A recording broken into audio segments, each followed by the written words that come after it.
People nowadays want to know the way of living from the people during the past, including the way how they developed swimming. From ancient Greeks, whereas swimming was a measure of culture, it was said that those who cannot swim cannot hold a public position. Unlike today in modern era, whereas whenever you can swim or not, you can hold a public position. In ancient Mesopotamia, swimming is their luxurious life, like they built water pads and swimming pools.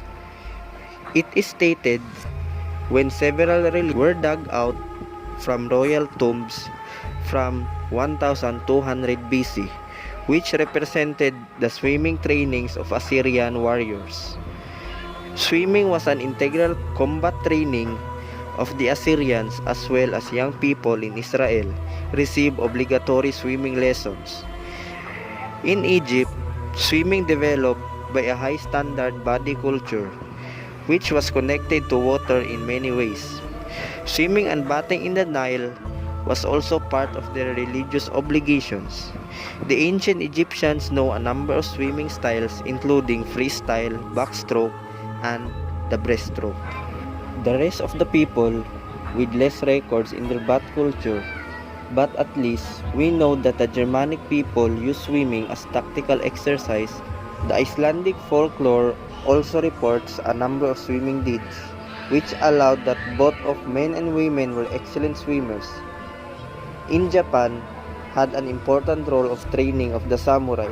It was one of the noble skills.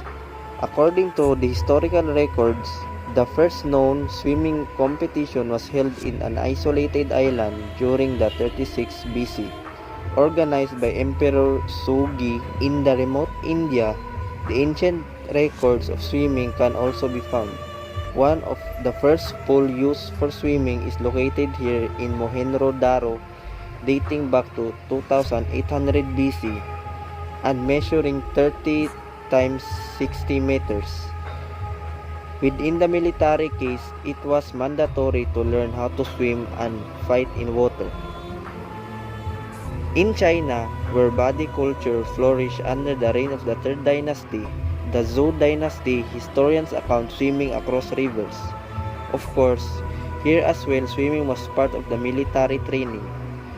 In the 3rd century BC, the Chinese Imperial Fleet Officers Institution have organized swimming lessons and swimming trainings.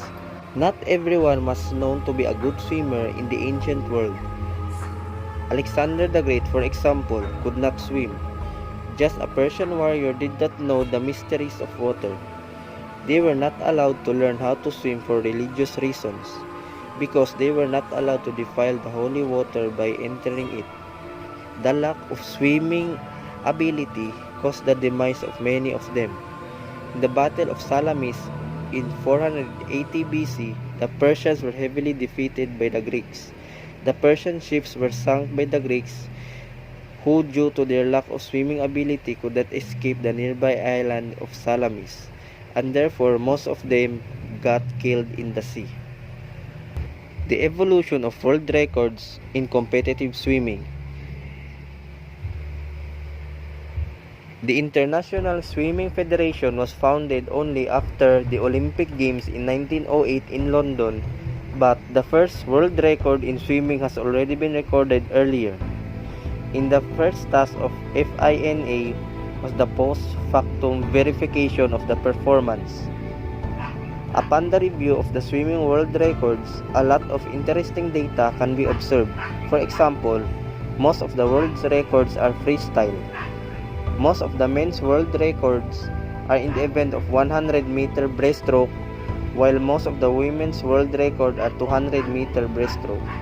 The first record holder of the 100-meter freestyle is the multiple Olympic champion, the Hungarian Zohan Halmay, who set up the record in 1905 at 1.05.8. However, it was Weissmuller who managed to cross the first 1-minute dream limit, 57.4, at the Olympics in Paris in 1924.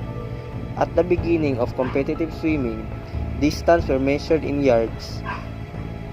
Longer distance were calculated in miles since the traditional British distance were dismissed. May 1st, in 1957, FINA abolished the 1968 all the world records set up in distances measured in yards. In 1969, the final list of the 31 events was determined in which one can beat the world record in a 50-meter pool.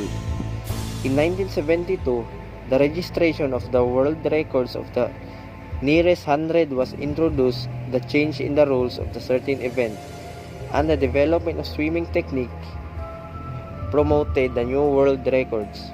From 1964, at the turn in freestyles, the wall of the pool were not to be manually touched by anymore, which accelerated swimming. Over the years, the rules of breaststroke have changed more often. It's no wonder that so many world records were set up in the event. After the Olympic Games in 1956, FINA has banned underwater breaststroke swimming. Since then, the rules have changed several times. Most recently, a downward dolphin kick has been permitted after the start and the turn. The rules of the turn in backstroke were altered in 1991, permitting a turn similar to the freestyle turn technique. The short course record have been registered since March 1991.